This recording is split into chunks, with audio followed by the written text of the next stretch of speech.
PCB থেকে শুরু করে আইসিসির সঙ্গে একটা গুরুত্বপূর্ণ মিটিং হয়েছে। তো আমি একটু জানতে চাচ্ছি যে ডিটেইলস যতখানি বলা সম্ভব ক্যামেরার সামনে কি নিয়ে মিটিং হয়েছে আপনারা? আমি দেখেছি যে কয়েকটা প্রস্তাব এসেছে, সিরিজ আয়োজন হবে এমন কিছু আলোচনা চলছে।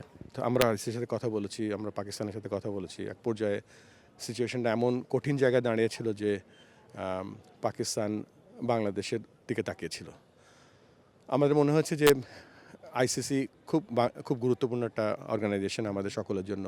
ক্রিকেট আতার থেকেও অনেক বড়, এবং ভারত পাকিস্তান খেলা যদি না হয় সেটা যে শুধুমাত্র ফাইন্যান্সিয়াল দিকটা না, অনেক দিকে, কেননা বিশ্ব ক্রিকেট চলছে এখন সাবকন্টিনেন্ট ইনফ্লুয়েন্সে।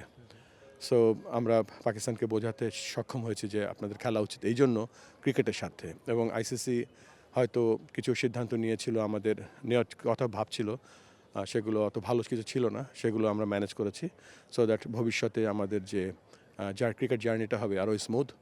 এবং আমরা চেষ্টা করছি যতটা বাংলাদেশের পক্ষে ইউথ ক্রিকেট থেকে শুরু করে মেয়েদের ক্রিকেট থেকে শুরু করে সব ক্রিকেট যেন আরও বেশি আমরা আমাদের দেশে অনুষ্ঠিত হতে পারে, এবং একটা আমাদের সম্পর্কটা যাতে স্মুথ থাকে সেই দিক থেকে চিন্তা করে এই ট্রিপটা ছিল আনবিলিভেবল সাকসেসফুল।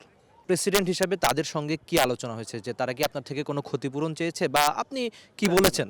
খেলোয়াড়দের সাথে সম্পর্কটা আমাদের ডিফারেন্ট, এবং তাদেরকে পুরো ব্যাপারটা খুলে বলেছি আমি কেন পাকিস্তান গিয়েছিলাম, কেন I was invited to go there, আমাদের রোলটা কী ছিল সেটা বুঝিয়ে বলেছি, এবং আমাদের ভবিষ্যতে আমরা কোন দিকে আগাচ্ছি।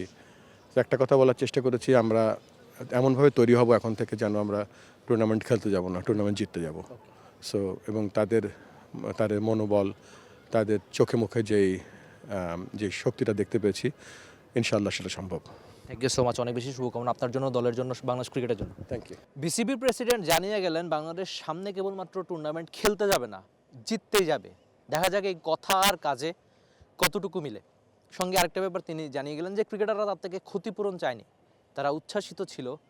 তবে সবচেয়ে গুরুত্বপূর্ণ যেটা, যে এই সময়ে বোর্ড প্রেসিডেন্ট অন্তত বাংলাদেশ জাতীয় ক্রিকেট দলের পাশে রয়েছে, সেটাই তো হয়তো ক্রিকেটারদের জন্য একটা বড় স্বস্তি। তবে বিশ্বকাপ না খেলতে পারার একটা আক্ষেপ তো ক্রিকেটারদের রয়ে যাবে নাকি? Irfat Emil, T Sports, Dhaka. For more updates, subscribe to our YouTube channel and click on the bell icon. Follow us on Facebook and Instagram. Download T Sports app to enjoy exciting games and highlights. Visit tsports.com.